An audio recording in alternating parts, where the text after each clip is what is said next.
Patrick McCormack. Turning and turning in the widening gyre, the falcon cannot hear the falconer. Things fall apart, the centre cannot hold. Mere anarchy is loosed upon the world, the blood-brimmed tide is loosed, and everywhere the ceremony of innocence is drowned. Surely some revelation is at hand. Surely the second coming is at hand. Those were words of Yeats in 1918, where the poet was concerned about the centre of society. I think over the last number of years, we have watched, not alone in Ireland, but across the world, our institutions losing their credibility. And in a way, that might not be a bad thing, because it is time for a new conversation from the centre. And it is so important, that we nurture that point of engagement between each of us as human beings, in our communities, and with the natural landscape. Because the land and the earth is our very future. All generations depend on it. Life on the planet for our children can be harmonious and glorious. But if we continue to be ecologically distracted, it will be horrendous and dire.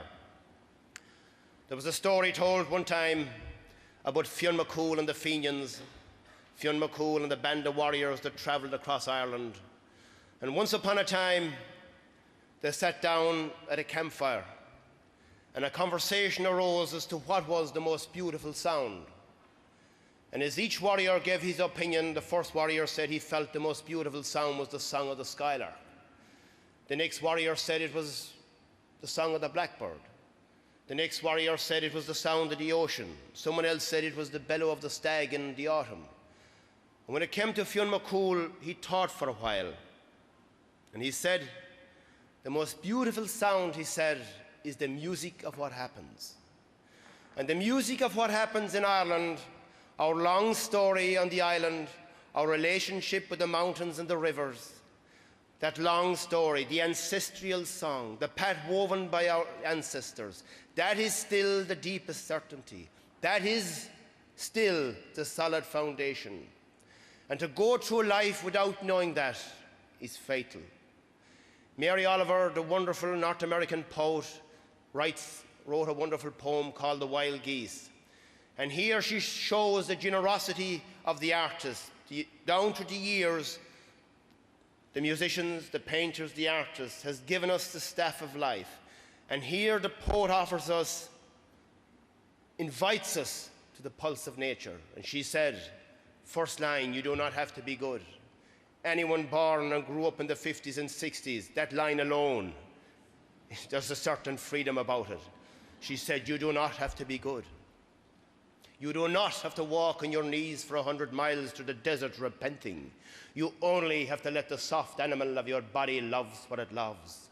Tell me about despair yours, and I will tell you mine. Meanwhile, the world goes on. Meanwhile, the sun and the clear pebbles of rain are moving across the landscape. Over the prairies and the deep trees, the rivers and the mountains.